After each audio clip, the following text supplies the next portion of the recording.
Assalamualaikum, Shalom, Namo Buddhaya, Om Swastiatu, Salam Kebajikan. Di sini, kami dari kelompok 6, mata kuliah Desain Akuntansi kelas D, Prodi Akuntansi, akan mempresentasikan materi dengan judul Menganalisis Kasus Bisnis. Adapun anggota kelompok kami, Atika Fauza Nabila dengan akhir 126, Gabriela Fladaran dengan akhir 152, Dinda Aulia Rosa dengan akhir 141, Priscilla Octavia Putuskawati dengan 076, dan Istifarin dengan akhir 075. Nah, perencanaan strategis adalah proses mengidentifikasi tujuan, strategi, dan sumber daya organisasi jangka panjang. Rencana strategis melihat lebih dari sekadar aktivitas sehari-hari dan berfokus pada jangka waktu 3, 5, 10 tahun atau lebih ke depannya. Tim IT harus menyediakan sumber daya IT untuk mendukung tujuan strategis jangka panjang perusahaan. Oleh karena itu, manajer IT dan analisis sistem harus memahami dan berpartisipasi dalam kegiatan perencanaan strategis. Poin 211, tujuan perencanaan strategis. Perencanaan strategis dimulai dengan perencanaan misi yang mencerminkan visi, tujuan, dan nilai-nilai perusahaan. Pernyataan misi biasanya berfokus pada tantangan dan tujuan jangka panjang, pentingnya pemangku kepentingan perusahaan, dan komitmen terhadap peran perusahaan sebagai warga korporat, dengan pernyataan misi sebagai latar belakang perusahaan, mengembangkan tujuan dan sasaran jangka pendek. Selanjutnya, poin 212, analisis SWOT. SWOT merupakan singkatan dari kekuatan, kelemahan, peluang, dan ancaman. Analisis SWOT dapat berfokus pada produk atau proyek tertentu, divisi operasional, keseluruhan perusahaan, atau pernyataan misi itu sendiri. Tujuan utamanya adalah menghindari pencapaian tujuan yang tidak realistis, tidak menguntungkan, atau tidak dapat dicapai. Analisis SWOT perusahaan biasanya dimulai dengan pertanyaan-pertanyaan berikut. Yang pertama, strength, apa kekuatan kita dan bagaimana kita dapat memanfaatkannya untuk mencapai tujuan bisnis kita. Yang kedua, weakness, apa kelemahan kita dan bagaimana kita dapat mengurangi atau menghilangkannya. Yang ketiga, opportunity, yaitu apa peluang kita dan bagaimana cara kita berencana untuk memanfaatkannya peluang tersebut. Yang terakhir, yaitu threats, apa ancaman kita dan bagaimana kita dapat menilai, mengelola, dan merespon potensi resiko. Kemudian 213, peran Departemen IT. Seorang sistem analis perlu memahami pentingnya perencanaan strategis karena hal ini berhubungan dengan arah dan keberhasilan proyek, bukan hanya tugas teknis. Perencanaan yang baik memastikan proyek selaras dengan strategis bisnis yang memiliki ruang lingkup jelas serta tujuan yang realistis dan terukur. Saat ini, pengembangan sistem lebih bersifat team-oriented, yang melibatkan pengguna, manajer, dan staf IT sejak awal, berbeda dengan pendekatan lama yang hanya mengandalkan departemen IT. Meski begitu, beberapa perusahaan masih menganggap IT sebagai gatekeeper yang menilai permintaan sistem. Pilihan apakah evaluasi dilakukan oleh departemen IT atau tim lintas fungsi bergantung pada ukuran perusahaan, sifat permintaan sistem, dan skala proyek. Selanjutnya, alat perencanaan strategis. Banyak organisasi masih mengandalkan kelompok IT untuk memberi arahan dalam memilih alat pendukung perencanaan strategis. Beberapa analis menggunakan metode tradisional seperti tabel Word atau Excel untuk menampilkan prioritas dan asumsi perencanaan. Pendekatan yang lebih canggih adalah menggunakan case tools yang mampu mengintegrasikan berbagai elemen dan model ke dalam satu struktur untuk meningkatkan konsistensi dan kualitas. Selain itu, terdapat teknik lain seperti mind maps, balance scorecard, dan gap analysis yang juga bermanfaat dalam perencanaan strategis. Peran penting seorang sistem analis adalah mengetahui kapan alat atau teknik tertentu paling tepat digunakan sesuai konteks proyek. Selanjutnya ada business case. Pada tahap perencanaan sistem, tim IT meninjau permintaan untuk memastikan adanya business case yang kuat. Business case adalah alasan atau justifikasi suatu proposal yang harus selaras dengan misi, tujuan, dan kebutuhan IT perusahaan. Dokumen ini harus jelas, komprehensif, mudah dipahami, serta mencakup deskripsi proyek, alasan dilaksanakan, dan estimasi dampak finansial. Business case juga menjawab pertanyaan yang penting seperti biaya, waktu, resiko, ROI, hingga alternatif solusi yang tersedia. Contoh business case dapat ditemukan secara online, baik dari sektor pemerintah maupun swasta untuk dibandingkan struktur dan isinya. Materi selanjutnya yaitu sistem request. Nah, langkah awal untuk sebagian besar proyek sistem informasi itu disebut dengan sistem request atau permintaan sistem, yang merupakan cara formal untuk meminta dukungan IT, yang dimana sebuah permintaan sistem dapat mengusulkan perbaikan untuk sistem yang ada, perbaikan masalah, penggantian sistem yang sudah lama, atau pengembangan sistem informasi baru yang sepenuhnya diperlukan untuk mendukung kebutuhan bisnis perusahaan saat ini dan di masa depan. Nah, di sini ada beberapa alasan untuk melakukan sistem request atau permintaan request. Yang pertama, untuk kontrol yang lebih kuat. Nah, suatu sistem itu harus memiliki kontrol yang efektif untuk memastikan keamanan dan keakuratan data. Yang kedua yaitu biaya yang lebih hemat. Jadi sistem yang ada saat ini itu mungkin mahal untuk dioperasikan karena masalah teknis. Namun mungkin sistem itu dapat diadaptasi ke teknologi yang lebih baru atau ditingkatkan. Nah, di sisi lain, analisis biaya manfaat mungkin menunjukkan bahwa sistem baru akan lebih hemat biaya dan memberikan dukungan yang lebih baik untuk tujuan jangka panjang. Alasan yang selanjutnya yaitu informasi yang lebih lanjut. Jadi, sistem mungkin menghasilkan informasi yang tidak memadai, tidak efisien, tidak lengkap, atau tidak mampu mendukung kebutuhan informasi perusahaan yang terus berubah. Selanjutnya yaitu kinerja yang lebih baik. Jadi sistem saat ini mungkin tidak memenuhi persyaratan kinerja. Dan alasan selanjutnya yaitu layanan yang lebih baik. Permintaan sistem seringkali ditujukan untuk meningkatkan layanan kepada pelanggan atas pengguna di dalam perusahaan. Nah, alasan yang terakhir yaitu dukungan yang lebih banyak untuk produk dan layanan baru. Nah, produk dan layanan lama seringkali membutuhkan jenis atau tingkatan dukungan IT yang baru. Selanjutnya saya akan menjelaskan faktor-faktor yang akan berefek ke sistem project. Nah, ada dua faktor. Yang pertama yaitu internal faktor dan external faktor. Kali ini saya akan menjelaskan faktor-faktor dari internal terlebih dahulu. Yang pertama ada strategic plan. Jadi rencana strategis perusahaan itu menetapkan arah keseluruhan untuk perusahaan dan memiliki dampak penting pada proyek.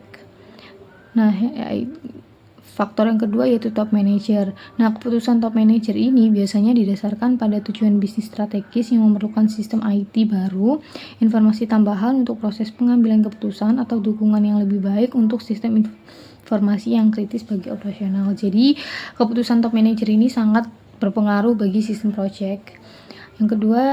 Yang ketiga yaitu user request. Jadi, seiring dengan meningkatnya ketergantungan pengguna atau users pada sistem informasi untuk melaksanakan tugas, maka pengguna akan meminta lebih banyak layanan dan dukungan dari IT.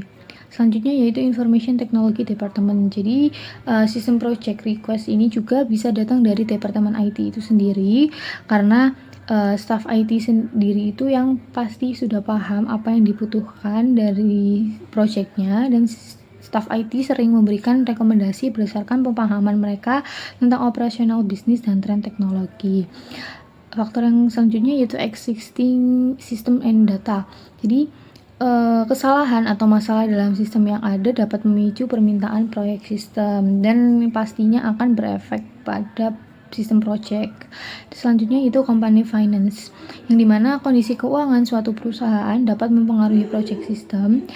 Karena jika perusahaan sedang mengalami masa sulit, maka proyek tersebut mungkin akan tertunda sehingga hingga tersedia dana yang tercukupi untuk membiayai proyek tersebut. Nah, kalau perusahaannya sudah ada dananya, maka proyek tersebut akan tetap terus berjalan hingga tercapainya tujuan.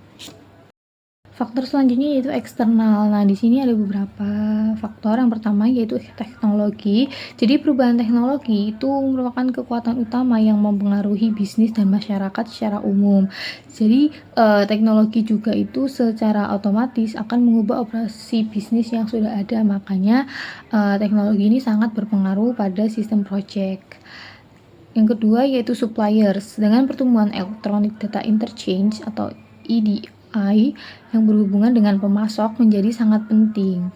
Nah, EDI juga memfasilitasi sistem persediaan just in time atau JIT yang bergantung pada pertukaran data komputer ke komputer untuk meminimalkan persediaan yang tidak perlu dan menyediakan produk yang tepat di tempat yang tepat pada waktu yang tepat.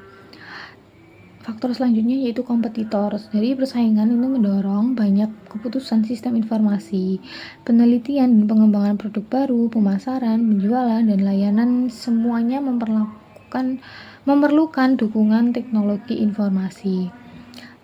Selanjutnya yaitu customers. Sistem informasi yang berinteraksi dengan pelanggan biasanya menjadi prioritas utama karena banyak perusahaan mengimplementasikan sistem manajemen hubungan pelanggan atau CRM yang mengintegrasikan semua peristiwa dan transaksi terkait pelanggan termasuk aktivitas pemasaran, penjualan, dan layanan pelanggan. Faktor eksternal lainnya yaitu ekonomi. Jadi aktivitas ekonomi memiliki pengaruh yang kuat terhadap manajemen informasi korporat yang pada periode ekspansi ekonomi perusahaan perlu siap dengan sistem yang dapat dilakukan untuk menangani volume dan pertumbuhan tambahan dari ekonomi. Nah, faktor eksternal terakhir yaitu government atau pemerintahan. Jadi, peraturan pemerintahan baik itu lokal maupun internasional secara langsung akan mempengaruhi sistem informasi korporat. Sini kita akan membahas memproses permintaan sistem, di mana memproses permintaan sistem itu dilakukan oleh Departemen Teknologi Informasi. Nah, tujuan dari Departemen Informasi ini itu untuk menggunakan penilaian dan pengalaman gabungan dari beberapa analis untuk mengevaluasi permintaan proyek dari suatu unit. Dalam memproses permintaan sistem terdapat 3 hal. Yang pertama ada formulir permintaan sistem, di mana formulirnya itu harus sudah dipahami dan menyertakan instruksi yang jelas.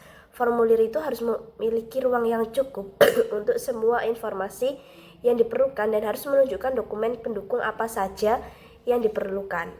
Nah, sebagian besar perusahaan itu menggunakan formulir permintaan sistem yang dikirim secara elektronik karena formulir tersebut itu dapat diproses secara otomatis. Sehingga ketika formulir permintaan sistem diterima, seorang analis sistem akan memeriksa untuk menentukan sumber daya teknologi informasi apa yang diperlukan oleh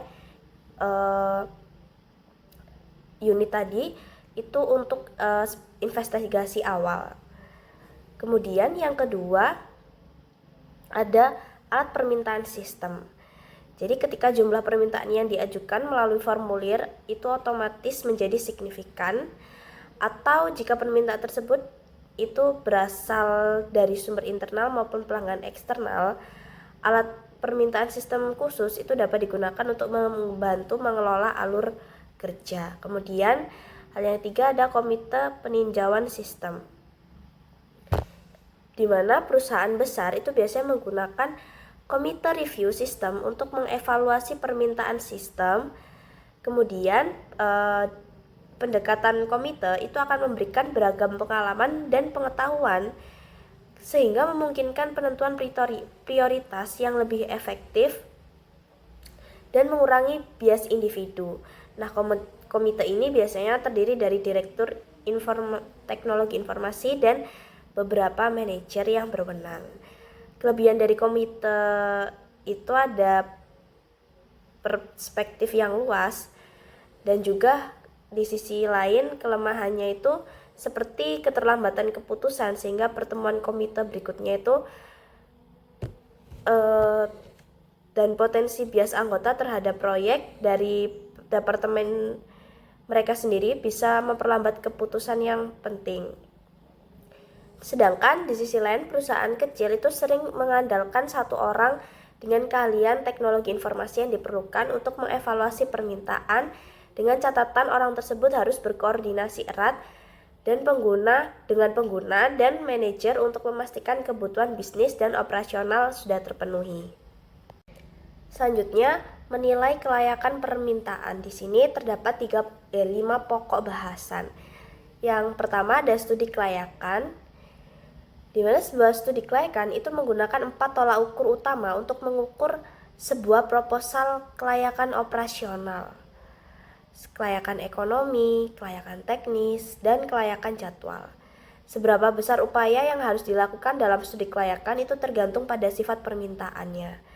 Misalnya, jika sebuah departemen menginginkan laporan yang ada diurutkan dalam urutan yang berbeda-beda, maka seorang analis itu dapat dengan cepat memutuskan apakah permintaan itu layak. Sebaliknya, proposal untuk sistem penelitian pasar yang baru untuk memprediksi tren penjualan akan membutuhkan lebih banyak upaya karena butuh penelitian yang lebih lanjut. Kemudian pokok bahasan yang kedua adalah kelayakan operasional, di mana kelayakan operasional itu akan menilai apakah sistem yang diusulkan akan digunakan secara efektif setelah dikembangkan. Jika pengguna kesulitan menggunakan sistem baru, sistem tersebut tidak akan menghasilkan manfaat yang diharapkan. Budaya organisasi juga dapat mempengaruhi kelayakan operasional. Dan pokok bahasan yang ketiga ada kelayakan ekonomi, di mana kelayakan ekonomi berarti manfaat yang diproyeksikan dan sistem yang diusulkan lebih besar daripada perkiraan biayanya. Biaya ini seringkali dianggap sebagai total cost of ownership atau TCO, yang mencakup biaya akuisisi serta biaya dukungan dan pemeliharaan yang berkelanjutan. Biaya-biaya yang perlu diperkirakan untuk TCO meliputi seperti karyawan, itu staf teknologi informasi dan pengguna, kemudian perangkat keras dan peralatan, lalu ada perangkat lunak, pelatihan, lisensi, dan biaya. Kemudian ada biaya fasilitas juga yang lain-lainnya. Pokok bahasan yang keempat ada kelayakan teknis. Kelayakan teknis berkaitan dengan sumber daya teknis yang dibutuhkan untuk mengembangkan, membeli, memasang, atau mengoperasikan sistem. Untuk menilai kelayakan ini, seorang analis itu harus mempertimbangkan hal-hal seperti apakah perusahaan itu memiliki perangkat keras, perangkat lunak, dan sumber daya jaringan yang diperlukan. Karena jika salah satunya tidak dimiliki atau tidak memadai, maka nantinya itu tidak akan berjalan dengan lancar. Kemudian pertimbangan yang kedua seperti apakah perusahaan itu memiliki keahlian teknis yang dibutuhkan. Karena ini berkaitan dengan sumber daya manusianya, di mana jika sumber daya manusianya tidak memiliki teknis yang dibutuhkan, maka sia-sia saja seperti persiapan yang sudah lengkap terkait dengan perangkat lunak, perangkat keras, dan jaringannya. Namun jika tidak ada sumber daya manusia yang bisa mengoperasikan, maka semua itu akan sia-sia dan tidak bisa berjalan, malah akan merugikan perusahaan. Kemudian pokok bahasan yang terakhir atau yang kelima ada kelayakan jadwal. Kelayakan jadwal berarti proyek dapat diimplementasikan dalam jangka waktu yang dapat diterima. Saat menilai kelayakan ini, analis itu harus mempertimbangkan hubungan antara waktu dan biaya, misalnya mempercepat jadwal proyek dan membuatnya menjadi lebih layak, tetapi juga jauh lebih mahal. Isu-isu lain yang berkaitan dengan kelayakan jadwal itu meliputi seperti apakah perusahaan itu dapat mengontrol faktor-faktor yang mempengaruhi jadwal, baik itu faktor kegiatan dalam internal maupun eksternal. Kemudian apakah manajemen itu telah menetapkan jadwal yang pasti? Dan apakah jadwal yang dipercepat itu akan menimbulkan risiko yang dapat diterima? Menetapkan prioritas. Setelah menolak permintaan sistem yang tidak layak, komite peninjau sistem harus menetapkan prioritas untuk item yang tersisa. Prioritas tertinggi diberikan kepada permintaan proyek yang memberikan manfaat terbesar dengan biaya terendah dalam waktu tersingkat. Prioritas dinamis, misalnya proyek yang mengadopsi metodologi Agile rentan terhadap perubahan cepat di sepanjang siklus pengembangan sistem. Perubahan ini juga dapat menyebabkan perubahan prioritas permintaan. Faktor-faktor yang memengaruhi prioritas. Akankah sistem yang diusulkan mengurangi biaya? Di mana, kapan, bagaimana, seberapa besar? Apakah sistem ini akan meningkatkan pendapatan perusahaan? Di mana, kapan, bagaimana, dan seberapa besar? Akankah proyek sistem menghasilkan lebih banyak informasi atau hasil yang lebih baik? Bagaimana caranya? Dan apakah hasilnya terukur? Apakah sistem akan melayani pelanggan dengan lebih baik?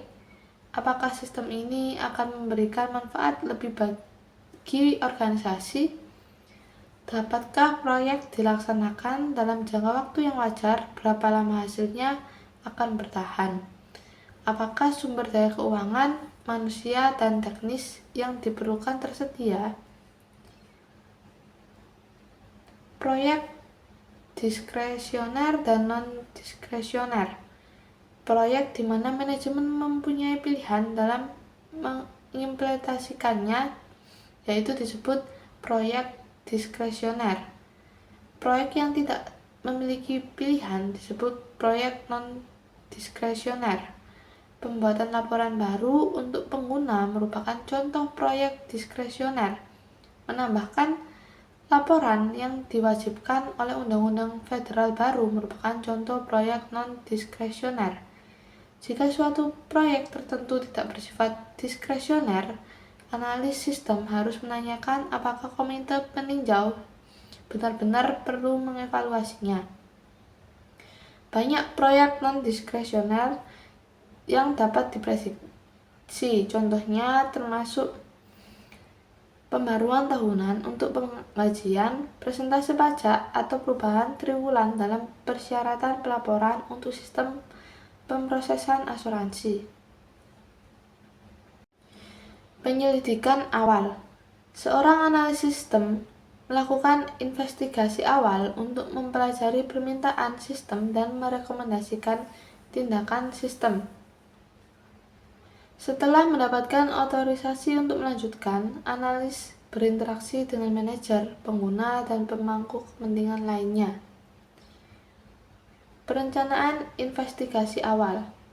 Pertemuan dengan manajer kunci, pengguna, dan pemangku kepentingan seperti staf TI harus dijadwalkan untuk menjelaskan proyek, menjelaskan peran dan tanggung jawab, menjawab pertanyaan, dan mengundang komentar. Komunikasi interaktif dengan pengguna dimulai pada tahap ini dan berlanjut selama proses pengembangan. Proyek sistem seringkali menghasilkan perubahan signifikan dalam operasional perusahaan. Jadi tidak heran jika terdapat penolakan dari pengguna selama investigasi awal. Melakukan investigasi awal. Langkah pertama, memahami masalah atau peluang. Jika permintaan sistem melibatkan sistem informasi baru atau perubahan substansial pada sistem yang sudah ada, analis sistem mungkin perlu mengembangkan profil bisnis yang menggambarkan proses dan fungsi bisnis. Sekalipun permintaan tersebut melibatkan perubahan atau peningkatan yang relatif kecil, bagaimana modifikasi akan memengaruhi proses bisnis dan sistem informasi lainnya harus dipahami. Seringkali perubahan pada satu sistem memiliki efek domino yang tidak terduga pada sistem lain. Ketika permintaan sistem dianalisis, departemen, pengguna, dan proses bisnis yang terlibat harus ditentukan. Yang langkah kedua, tentukan cakupan dan kendala proyek. Menentukan lingkup proyek berarti mendefinisikan batasan spesifik atau cakupan proyek. Beberapa analis menganggap penting untuk menentukan cakupan proyek dengan membuat daftar bagian yang disebutkan. Harus dilakukan harus melakukan, bisa melakukan, dan tidak akan melakukannya. Daftar ini dapat ditinjau nanti selama fase analisis sistem saat dokumen persyaratan dikembangkan. Proyek dengan definisi cakupan yang sangat umum beresiko diperluas secara bertahap tanpa otorisasi khusus dalam sebuah proses yang disebut proyek merayap. Seorang analis sistem membatasi fokus pada masalah yang dihadapi dan menghindari pemborosan waktu dan uang yang tidak perlu. Kendala adalah persyaratan atau kondisi yang harus dipenuhi oleh sistem atau hasil yang harus dicapai oleh sistem. Mencakup perangkat keras, perangkat lunak, waktu, kebijakan, hukum, dan biaya. Kendali sistem juga menentukan ruang lingkup proyek. Selanjutnya mengenai melakukan investigasi awal. Nah, di sini ada langkah utama dalam investigasi awal yang umum yang sebelumnya dijelaskan rekan saya. Ini ada langkah yang ketiga, yaitu lakukan pencarian fakta. Tujuan pencarian fakta adalah untuk mengumpulkan data tentang kegunaan, biaya, manfaat, dan jadwal proyek. Selama pencarian fakta, analis dapat menganalisis bahkan organisasi, melakukan wawancara, meninjau dokumentasi terkini, mengamati operasi, dan melakukan survei pengguna. Kemudian langkah keempat, analisis kegunaan proyek, biaya, manfaat, dan data jadwal. Nah, selama pencarian fakta, data dikumpulkan mengenai perkiraan biaya proyek, manfaat yang diantisipasi, dan masalah jadwal yang dapat mempengaruhi implementasi. Kemudian langkah kelima, evaluasi kelayakan. Pada tahap ini, masalah atau peluang telah dianalisis, ruang lingkup dan kendala proyek telah ditetapkan, dan pencarian fakta telah dilakukan untuk mengevaluasi kegunaan, biaya, manfaat, dan kendala waktu proyek. Nah, selain itu, pedoman seperti kelayakan operasional, kelayakan ekonomi, kelayakan teknis, dan kelayakan jadwal perlu dipertimbangkan untuk menilai kelayakan. Kemudian yang terakhir ada merangkum investigasi awal. Tugas akhir dalam investigasi pendahuluan adalah merangkum hasil dan merekomendasi yang dapat disampaikan kepada manajemen dalam bentuk laporan atau presentasi. Laporan tertulis dan presentasi lisan merupakan contoh perlunya analisis sistem mengembangkan keterampilan komunikasi yang kuat. Nah, di sini ada format spesifik laporan investigasi pendahuluan bervariasi. Yang pertama itu ada perkenalan atau pendahuluan, di mana berisi deskripsi singkat tentang sistem, nama orang atau kelompok yang melakukan investigasi, dan nama orang atau kelompok yang memulai investigasi. Kemudian yang kedua ada ringkasan permintaan sistem. Yang ketiga temuan yang berisi hasil investigasi awal termasuk deskripsi ruang lingkup, kendala, dan kelayakan proyek. Kemudian yang keempat ada rekomendasi. Yang kelima ada peran proyek. Ini mencantumkan orang-orang yang akan berpartisipasi dalam proyek dan menjelaskan peran setiap orang. Kemudian yang keenam, estimasi waktu dan biaya, yaitu biaya perolehan dan pemasangan sistem dan total biaya kepemilikan selama masa pakai sistem. Kemudian yang ketujuh ada manfaat yang diharapkan. Ini mencakup manfaat berwujud dan tidak berwujud yang diantisipasi dan jadwal yang menunjukkan kapan manfaat tersebut akan terjadi. Kemudian yang terakhir, lampiran yang disertakan. Ini dalam laporan jika informasi pendukung perlu diperlukan. Sekian pembahasan materi yang bisa kami sampaikan. Apabila ada kekurangan dan salah kata, mohon dimaafkan. Terima kasih. Wassalamualaikum warahmatullahi wabarakatuh.